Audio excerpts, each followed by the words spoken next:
kayong alam na storya, padala lang nyo sa amin, Instagram nyo or email niyo gabiconcepcion@gmail.com. We really need a good story. So if anybody has a really good story out there, it has to be out of the box, kakaiba, and we're willing to look at new stories. Gabi, sinong magpo-produce ng movie? We don't know yet eh.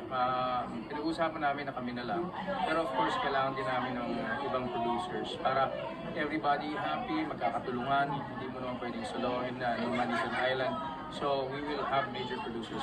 Nag-offer nga si Chris, kaya lang ang sagot ni Ate Shawi, masyado na raw maraming producers. Marami nga eh. So we don't know who we will officially get in the end. Pero tuloy ba yung sa inyo ni Christian Sarigan? Kasi parang meron din si Mother na Yun siguro ang imi-meeting namin ni Mother kagabi, hindi lang na Pinoy.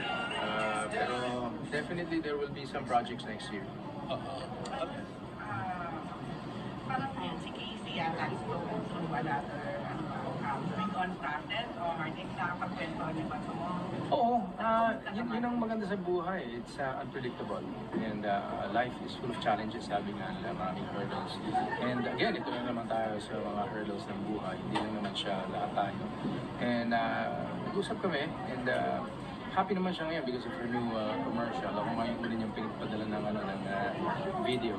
Sabi niya, Papa, you're the first one who's going to see it. Ex-boyfriend naman niya ay Nakilala ko siya noon pa. nagustuhan ko rin siya. Ang tulad ng sabi ko nga, importante lang na happy siya. Hindi ko naman makakasama sila pag nasa bahay, sila lang yun. Kung saan siya happy, Ano nag-advise ko?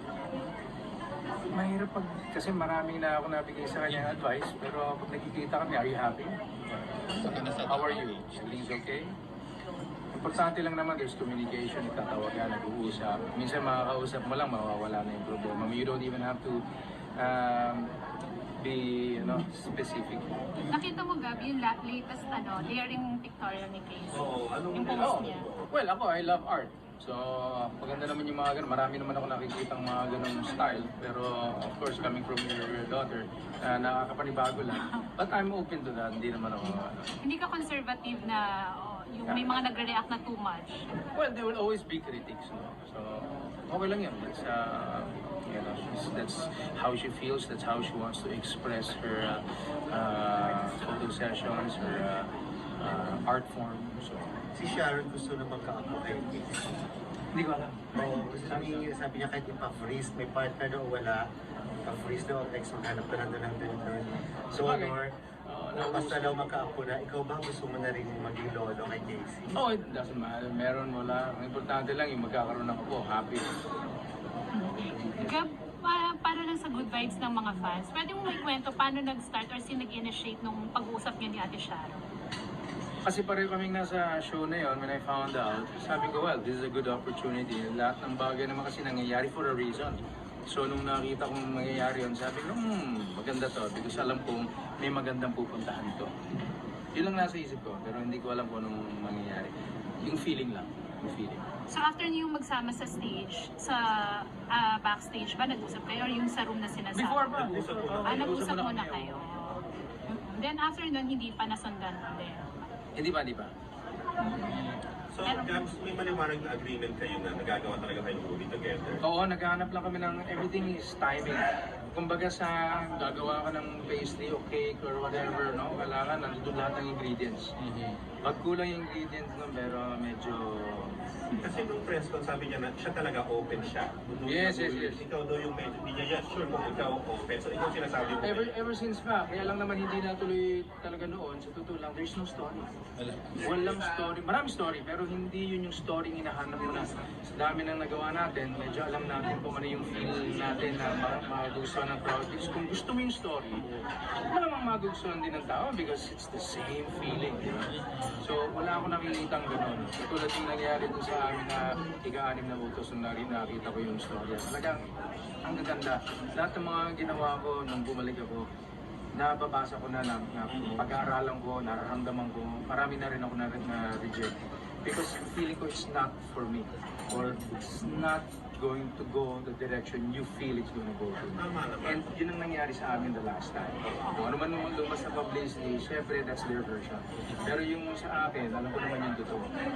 Wala dun yung feel, wala dun yung So may nabasa kang gusto material, mong hindi makita i-approve sa inyo. sa story. Yes, wala. Okay.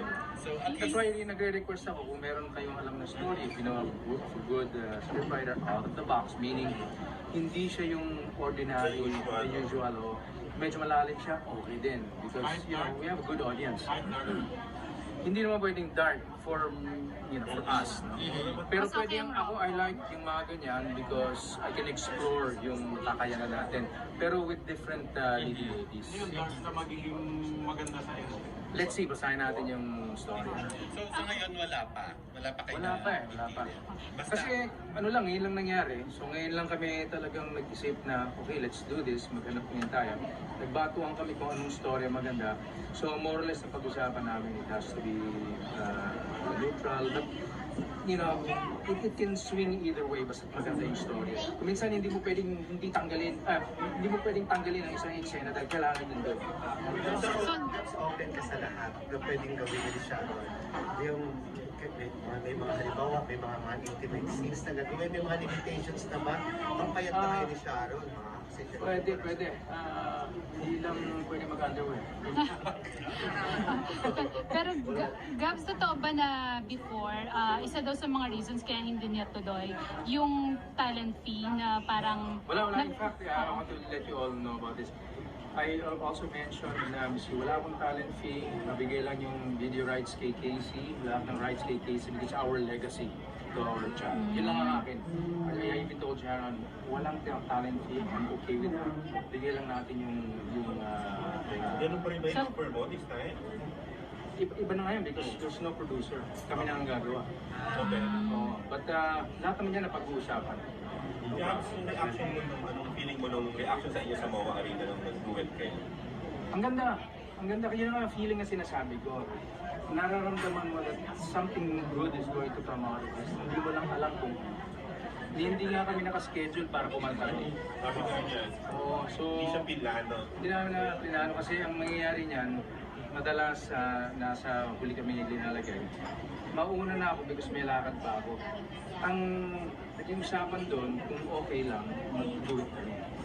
So sabi ko, well, okay, no problem. Ako lang, So, ginawa na. awkwardness. Well, syempre may awkwardness yun, syempre. Kasi first time namin after so many years na pumunta kami, no, nasabay kami on stage. And I'm looking forward